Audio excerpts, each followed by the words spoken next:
প্রিয় ছাত্রছাত্রীরা, আশা করি তোমরা সবাই ভালো আছো। ডব্লিউবি স্মার্ট এডুকেশনে তোমাদের সবাইকে স্বাগত জানাই। এখন আমরা দেখে নেব তোমাদের সপ্তম শ্রেণীর পরিবেশ ও ইতিহাস যে সর্বশেষ মডেল একটি টাস্ক দিয়েছে, যার পূর্ণমান 50, তার সম্পূর্ণ সঠিক উত্তর। চলো দেখে নেওয়া যাক। এক দাগে ছিল তোমাদের কয়স্তম্ভ ও ক্ষয়স্তম্ভ মেলাও।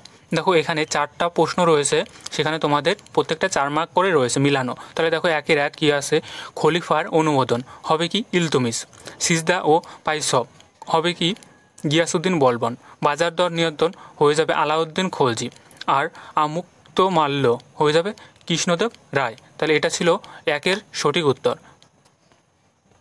দেখো 2 দাগে 4টা প্রশ্ন রয়েছে, বলা আছে অমিলগুলি খুঁজে বের করো। তাহলে দেখো 2-এর 1-এ অমিল কী হবে, দন্তি দুর্গ, নিচে আন্ডারলাইন করতে বলা আছে, আন্ডারলাইন করে দেবে। তোমরা এইভাবে সম্পূর্ণ যে কটা দেওয়া আছে তোমাদের 4টাই লিখবে, আর যেটা অমিল সেটা নিচে এভাবে দাগ দিতে হবে। তোমরা যেভাবে স্ক্রিনে দেখানো আছে খাতায় ঠিক তোমরা সেইভাবেই লিখবে।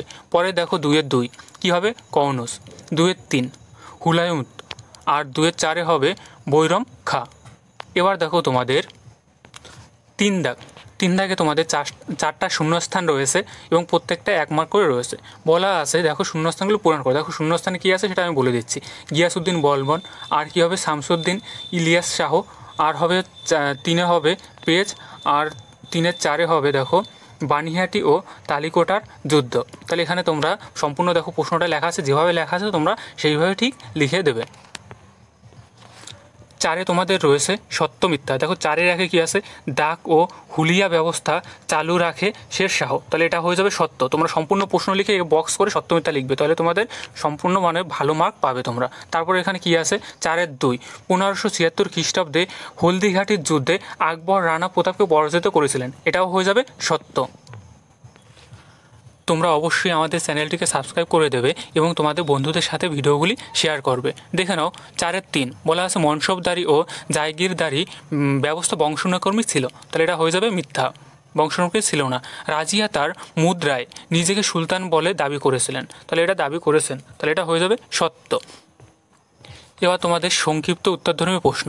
দিন ই ইলাহি কি? উত্তর, মুঘল সম্রাট আকবর চেয়েছিলেন ভারতের সমস্ত গোষ্ঠীকে একত্রিত করে একটি যথার্থ ভারতীয় সাম্রাজ্য গড়ে তুলতে। সেই পথে বড় বাধা ছিল ধর্মীয় বিভেদ ও বিরোধ। ভারতীয় ধর্মীয় বিরোধ দূর করে বিভিন্ন গোষ্ঠীর মধ্যে সহনশীলতার তৈরি করার জন্য আকবর দিন ই ইলাহি নামে একটি ব্যক্তিগত মতাদর্শ গড়ে তোলেন। এর মূল কথা ছিল সহনশীলতা ও সকলের জন্য শান্তি। এই মতাদর্শ দিন ই ইলাহি নামে খ্যাত। 5-এর 2 মনসব কি? মুঘল সম্রাট আকবর সামরিক ব্যবস্থাকে সাংগঠনিক করার জন্য মনসবদারি ব্যবস্থা চালু করেন। আকবরের এই শাসন ব্যবস্থার প্রশাসনিক পদগুলিকে বলা হয় মনসব, বলা হতো মনসব। মনসব কথার অর্থ পদ বা মর্যাদা। 6-এর 1 পাল সেন যুগে কেমনভাবে কর আদায় করা হতো? তোমরা চাইলে এখান থেকে স্ক্রিনশট নিয়েও তোমরা উত্তরগুলি লিখে নিতে পারো, বা ভিডিওটা থামিয়ে এখানে উত্তরগুলি লিখে নিতে পারো। চলো দেখে নাও। পাল ও সেন যুগে রাজারা প্রজাদের কাছ থেকে নানা ধরনের কর আদায় করতেন। যেমন 1 তোমরা এইভাবে পয়েন্ট করে দেবে এবং আলাদা আলাদা খালিতে লিখবে। যেভাবে লেখা আছে সুন্দর করে তোমরা অবশ্যই খাতায় এভাবে সুন্দর করে লেখার চেষ্টা করবে, তাহলে তোমরা সম্পূর্ণ ভালো মার্ক পাবে। দেখো 1 রোমানে লিখবে কৃষিকর। রাজারা উৎপন্ন ফসলের 6-এর 1 ভাগ কৃষকদের কাছ থেকে কর নিতেন। তারা নিজেদের ভাগের জন্য ফুল, ফল, কাঠ ও প্রজাদের কাছ থেকে কর হিসাবে আদায় করতেন। বাণিজ্য কর, বণিকরাও তাদের ব্যবসা বাণিজ্যের জন্য রাজাকে কর দিত। অতিরিক্ত কর, উপরোক্ত কর ছাড়াও নানান রকমের অতিরিক্ত কর নেওয়া হতো। নিজেদের নিরাপত্তা নিশ্চিত করার জন্য প্রজারা রাজাকে কর দিত। সমগ্র গ্রামের উপরও কর দিতে হতো গ্রামবাসীদের। এছাড়া হাট এবং খেয়াঘাটের উপর কর চাপানো হতো। 6-এর 2 সেন রাজারা কি সাহিত্যের পৃষ্ঠপোষক ছিলেন? উত্তর তোমরা পয়েন্ট আকারে লিখবে। উত্তর, সেন রাজাদের আমলে ব্যাপক সাহিত্য চর্চার প্রমাণ পাওয়া যায় এবং এর থেকে বোঝা যায় সেন রাজারা সাহিত্যের পৃষ্ঠপোষক ছিলেন। সাহিত্যের ভাষা ছিল মূলত সংস্কৃত। এবার তোমরা পয়েন্ট করে লিখবে সেন যুগের সাহিত্য। 1 রোমার 1 সেন রাজাদের আমলে সংস্কৃত ভাষায় সাহিত্য চর্চায় জোর দেওয়া হয়। রাজা বল্লাভ সেন স্বয়ং দানসাগর ও অদ্ভুত সাগর নামে দুইটি গ্রন্থ লিখেছিলেন। অ্যাপোস্ট্রোফেস কমা দিয়ে দানসাগর ও অদ্ভুত সাগরকে আটকে দেবে। সেন আমলের শ্রেষ্ঠ কবি ছিলেন জয়দেব। রাধাকৃষ্ণ লীলাকে কেন্দ্র করে লেখা তার একটি বিশেষ জনপ্রিয় কাব্য হল গীতগোবিন্দ। সেন যুগের অন্যতম বিখ্যাত সাহিত্যিক ছিলেন ধৈ, উমাপতি ধর, গোবর্ধন ও শরণ। এই পাঁচজন কবি লক্ষণ সেনের রাজসভার পঞ্চরত্ন নামে খ্যাত। এবার রোমান 3, ধৈর পবনদূত, উমাপতির দৈত্যপাড়া প্রশস্তি আর শ্রীধর দাসের সুদক্তি কর্ণামিত, গোবর্ধনের আর্যসপ্তশতী সেন যুগের স্মরণীয় সাহিত্যরূপে গণ্য করা হয়। তাহলে এখান থেকে তোমরা এটা 6-2 উত্তরটা লিখে নেবে। 6-3 ইকতা ব্যবস্থা কি? দিল্লির সুলতানি সাম্রাজ্য ক্রমশ বড় হয়েছিল। দূরবর্তী অঞ্চলগুলি থেকে রাজস্ব আদায় বা আইনশৃঙ্খলা রক্ষা করা দিল্লি থেকে সম্ভব হতো না, তাই একটি অঞ্চলের প্রদেশের মতো ধরে নেওয়া হতো। এই প্রদেশগুলিকে ইকতা বলা হতো। ইকতার প্রধানকে বলা হতো মুক্তি। এছাড়াও ইকতাদার ও ওয়ালি নামেও ডাকা হতো। 6-4 খলজি বিপ্লব বলতে কি বোঝো? দেখো উত্তর উপরে একটা পয়েন্ট করে লিখবে, তারপরে আবার হেডিং করবে, তারপর পয়েন্ট করে লিখবে। দেখো 1290 খ্রিস্টাব্দে ফিরোজ খলজি নামক জৈনিক অভিজাত বলেন পৌত্র কায়কোবাদ ও পরপুত্র কুয়ামুক্স সরিয়ে সুলতান হয়েছিলেন। এই ঘটনা খলজি বিপ্লব নামে পরিচিত। বিপ্লবের ইতিহাস অন্য কালি দিয়ে লিখে নেবে। সুলতান কায়কোবাদ ছিলেন অযোগ্য ও উচ্ছৃঙ্খল প্রকৃতির মানুষ, তাই তার আমলে খলজি অভিজাত জালালউদ্দিন ফিরোজ প্রচুর ক্ষমতাশীল হয়ে ওঠেন। এতে তুর্কি অভিজাতরা ক্ষুব্ধ হন এবং কায়কোবাদের বদলে তার শিশুপুত্র কুমায়ুনকে সুলতান বলে ঘোষণা করেন। এই অস্থিরতার সুযোগে ফিরোজ খলজি কুমায়ুনকে বন্দী করে এবং অসুস্থ কায়কোবাদকে হত্যা করে ও মৎসন দখল করেন। এভাবে দিল্লিতে ইলবারি তুর্কির বদলে খলজি তুর্কি ও হিন্দুস্তানিদের শাসন শুরু হয়। 6-5 দাক্ষিণাত্য ক্ষত বলতে কি বোঝায়? দেখো ক্ষত কথার মানে হলো ঘা বা পচন। ঔরঙ্গজেবের দাক্ষিণাত্য নীতি ভুলের জন্য মুঘল সাম্রাজ্যের শরীরে যে পচন ধরেছিল সেটিকে বলতে দাক্ষিণাত্য ক্ষত কথাটি বলা হয়েছে। সম্রাট ঔরঙ্গজেবের দাক্ষিণাত্য বিজয়পুর, গোলকোন্ডা ও মারাঠাদের বিরুদ্ধে দীর্ঘ যুদ্ধে লিপ্ত থেকে বহু অর্থ ব্যয় করেছিলেন, বহু সৈন্য মারা গিয়েছিল। আবার সম্রাট দীর্ঘ 25 বছর দিল্লির বাইরে থাকার ফলে দিল্লির অভিজাতদের উচ্চাকাঙ্ক্ষা বেড়ে গিয়েছিল। এই সবই মুঘল সাম্রাজ্যের পতনের কারণ ছিল, তাই দাক্ষিণাত্যের নীতিকে দাক্ষিণাত্য ক্ষত বলা হয়েছে।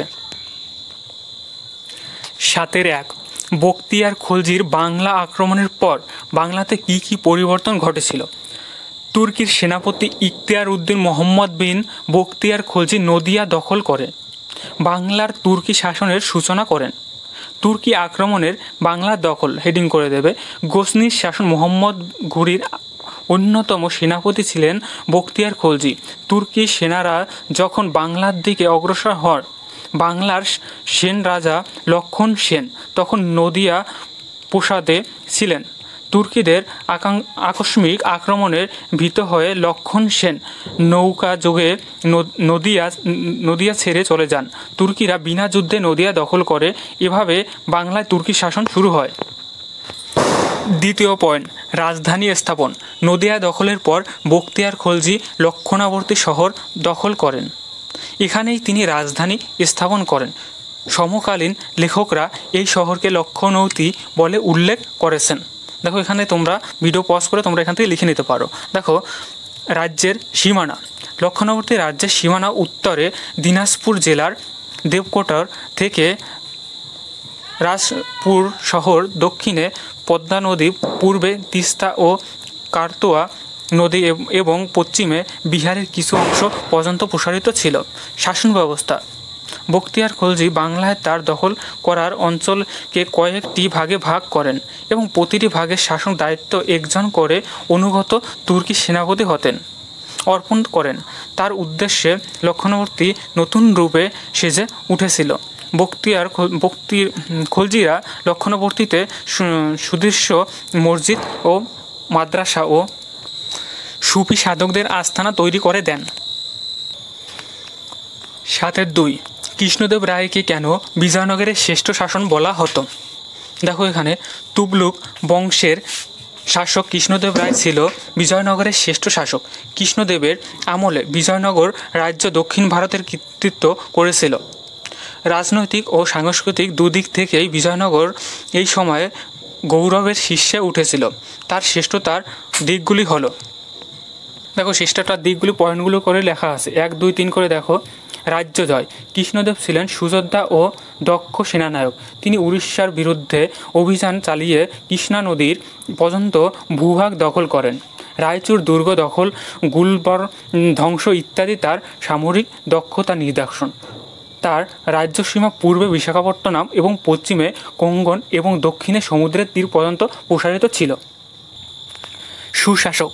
কৃষ্ণদেব ছিলেন প্রজাদরদী শাসক।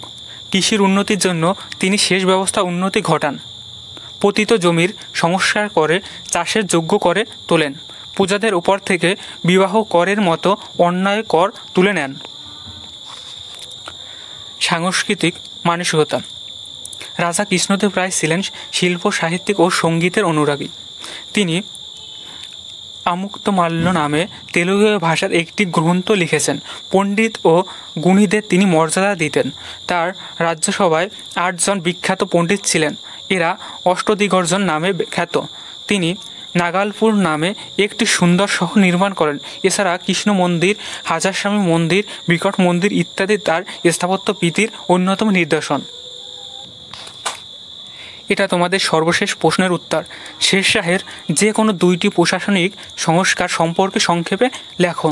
দেখো উত্তর, শেরশাহের 2টি প্রশাসনিক সংস্কার হলো যোগাযোগ ব্যবস্থা সংস্কার ও রাজস্ব সংস্কার। যোগাযোগ ব্যবস্থা সংস্কার। সাম্রাজ্যের ভেতরে যোগাযোগের জন্য শেরশাহ বহু রাস্তা নির্মাণ করেন। এগুলি হলো: 1. সোনারগাঁ থেকে পেশোয়ার পর্যন্ত নির্মাণ 1040 মাইল লম্বা রাস্তাটির নাম সড়ক-ই-আজম। এখন এটি গ্র্যান্ড ট্রাঙ্ক নামে পরিচিত। আগ্রা থেকে যোধপুর পর্যন্ত সড়ক, আগ্রা থেকে বহরমপুর পর্যন্ত সড়ক, লাহোর থেকে সুলতান পর্যন্ত সড়ক। দেখো, পথিকদের সুবিধার জন্য রাস্তার ধারে কিছুটা দূরে দূরে সরাইখানা নির্মাণ করেছেন। বৃক্ষরোপণ ও কূপ খনন করা হয়। দেশের মধ্যে খবরাখবর লেনদেনের জন্য ঘোড়ার মাধ্যমে ডাক ব্যবস্থা উন্নতি ঘটান। রাজস্ব সংস্কার।